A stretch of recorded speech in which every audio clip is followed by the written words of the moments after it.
We are back in sunny San Diego for the 66th ASH Annual Meeting and Exposition. The premier event for classical and malignant hematology starts now.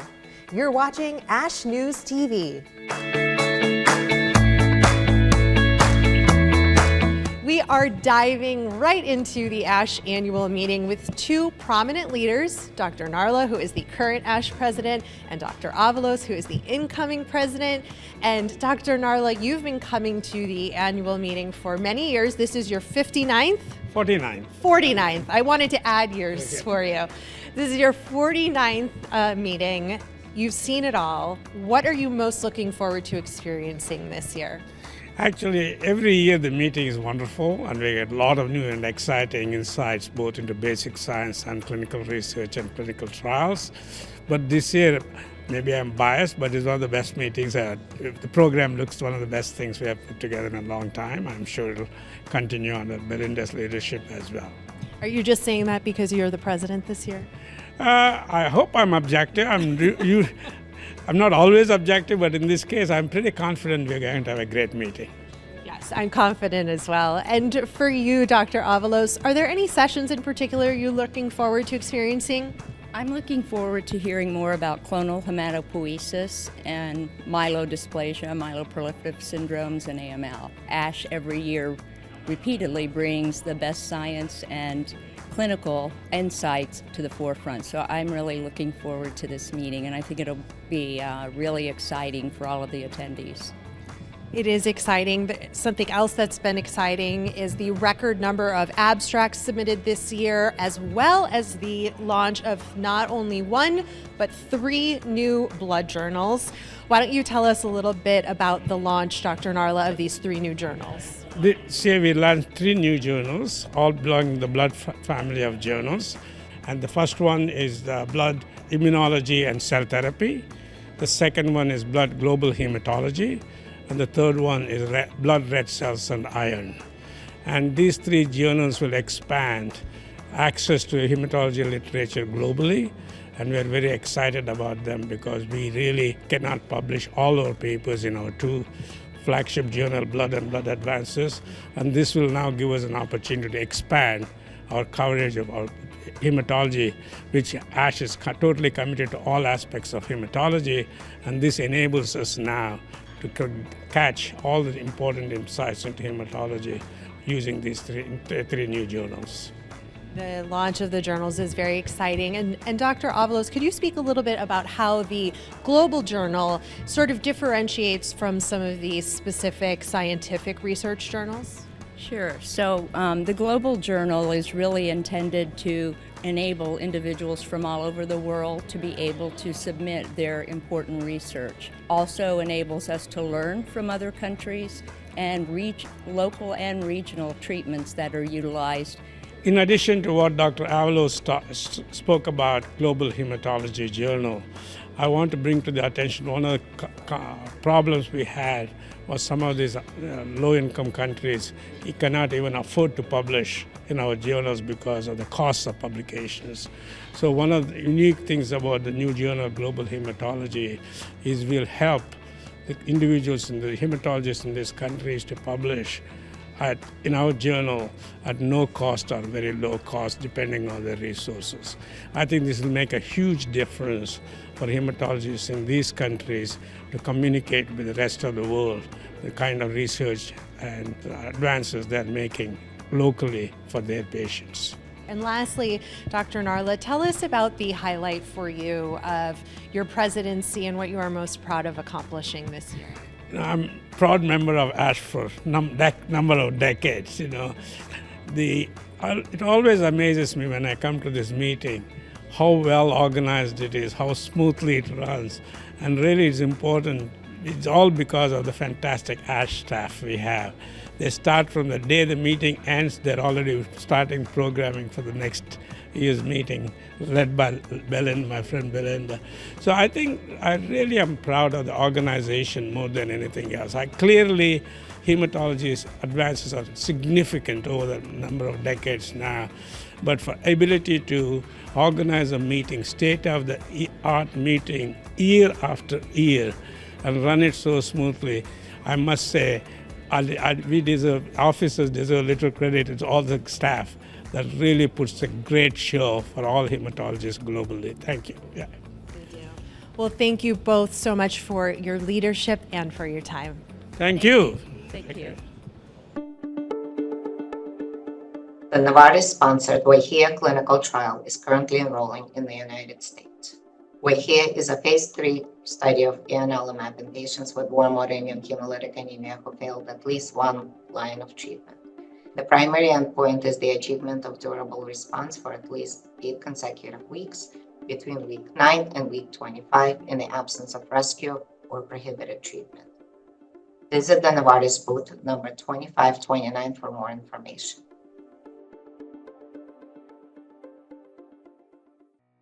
As the world's premier hematology organization, ASH provides a wide array of programs and services to help hematologists conquer blood diseases worldwide. On Friday, several ASH awardees shared their personal experiences and the impact of ASH's research and capacity building programs to improve patient care in their home countries. In Africa, we have a lot of competing challenges that are actually eating deep into what government can be able to do. So research is not something that government is actually looking at now. So you need to have support from elsewhere to help government to understand that what drives service improvement and everything, it's research. So projects like what ASH is supporting, whereby we can come up with demonstration ideas, pilot projects, you'll be able to now tell government, this is what you do. I think global programs of ASH are extremely important for the region. We have been able to develop laboratories, clinical research in different fields of hematology diseases in the region. There are many different programs from ASH that help the region, and different initiatives have raised after these awards.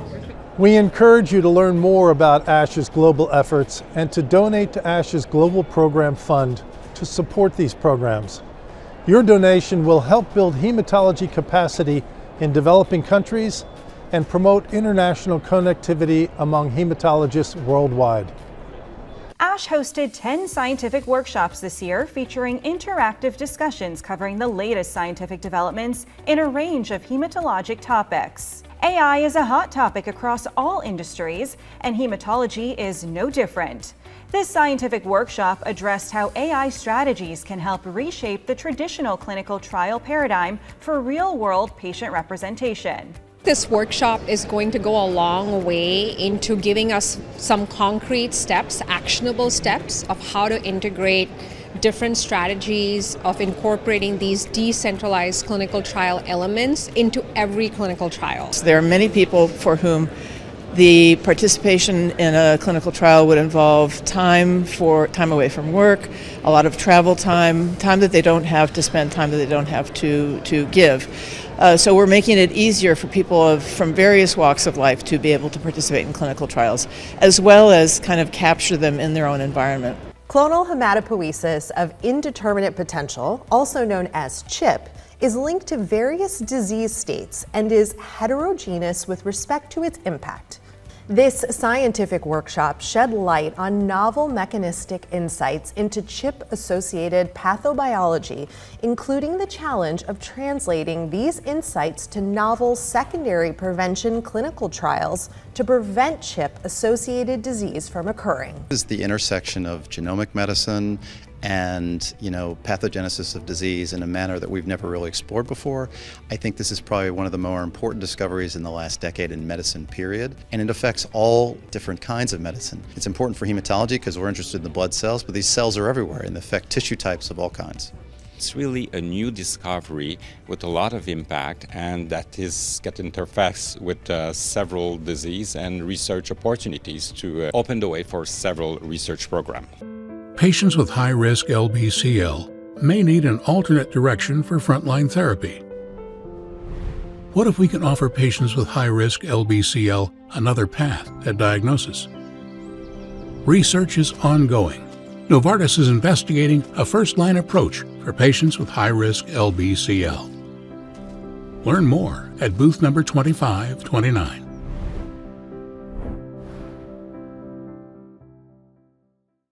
We are in the heart of the Gaslamp District, where Ashapalooza has taken over with a festival designed for trainees focused on all aspects of career development.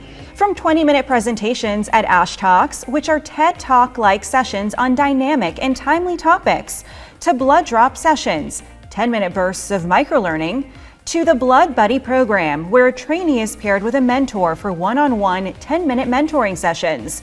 Ashapalooza is a way for trainees to learn about the many exciting opportunities in hematology in a fun and festive atmosphere.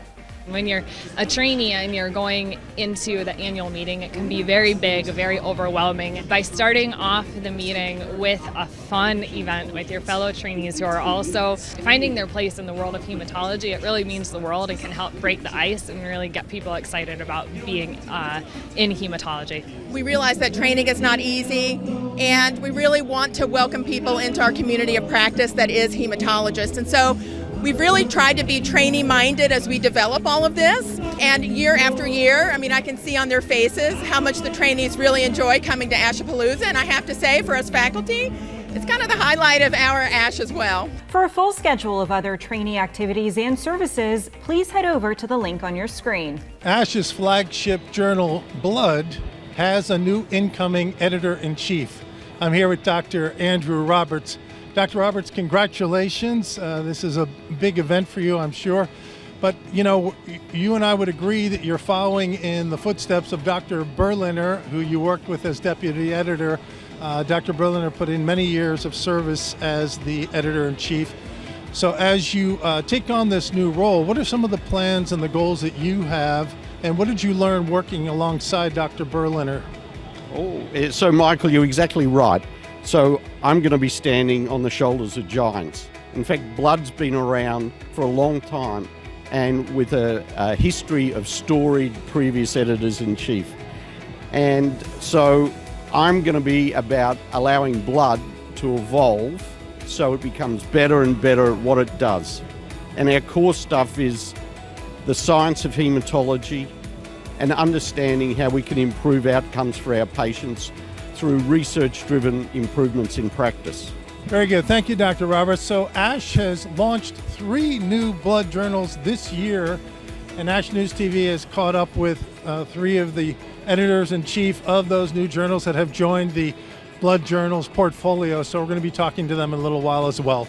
As people are hearing about the Blood RCI, there's a lot of enthusiasm from the community. This journal aims to reach a large constituency of people who are really interested in red blood cells and all the related diseases, which are quite a lot, some of the most common diseases worldwide. We're interested in things that a lot of journals don't publish, like quality improvement and health services research. This can really have direct benefit to patients right away. Blood ICT stands for Blood Immunology and Cellular Therapy. And it's a dedicated journal that essentially focuses on innovative advanced therapies. We go beyond science and also include what we call updates, for instance in related areas like regulatory affairs.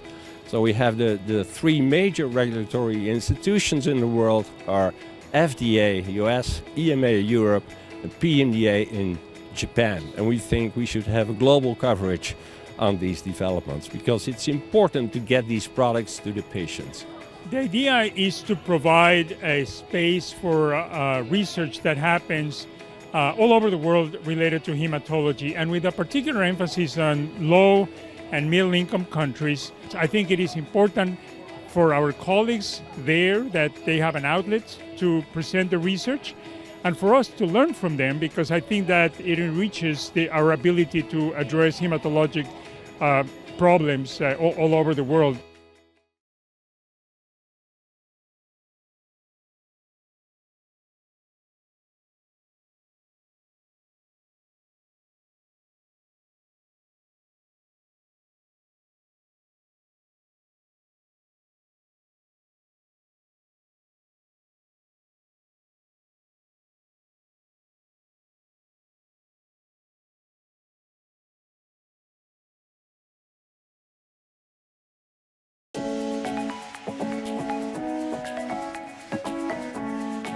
looking for a place to conduct meetings, capture Instagrammable moments, shop, or just relax in between sessions, look no further than ASH Central, which is located in the Sales Pavilion. ASH Central boasts a slew of on-site amenities, including the Wellness Studio. This is where ASH puts attendees' well-being into focus. Here you'll engage in 10-minute microbursts of education throughout the day. Similarly, the Health Equity Studio can also be found in ASH Central. These micro sessions focus on crucial topics like health literacy and actionable strategies to promote inclusivity in hematology.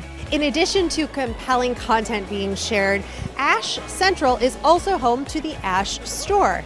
ASH News TV's Sarah Solomon has more. Thanks, Rachel. The ASH Store is where you can shop ASH educational products at a discount. Educational products include the ASH Self-Assessment Program, a collection of the top How I Treat articles from Blood, Hematology 2024, the ASH Education Program, and ASH Annual Meeting webcasts. One of my personal favorites is the thought-provoking card game Conversations for Change. Conversations for Change is a deck of over 100 conversational prompt cards and is meant to elicit discussion and work to define terms, navigate situations, and inspire reflection on topics like implicit bias and other important challenges that impact patient care. Pick up your deck before the annual meeting comes to a close. Another favorite area of mine, Smash, where you can play ASH Pickleball. The Novartis-sponsored VAHIT-1 and VAHIT-2 Phase 3 studies in patients with primary immune thrombocytopenia are currently enrolling in the United States. VAHIT-1 and VAHIT-2 investigate the addition of ianalumab to standard first-line corticosteroids and second-line thrombopoietin receptor agonist therapy, respectively. The primary endpoint is time from randomization to treatment failure. Visit the Novartis booth, number 2529, for more information. As the ASH Annual Meeting and Exposition continues in person, we want to encourage you to share your experience online. Use hashtag ASH24 to join the conversation on X, Instagram, LinkedIn, Facebook, and new for 2024, Blue Sky. Gotta get on that. Well, we look forward to bringing you continued coverage across the annual meeting on ASH News TV. You can watch highlights on screens around the convention center, shuttle buses, or even from the comfort of your hotel room. Thanks again for joining us, and we will see you on the next ASH News TV.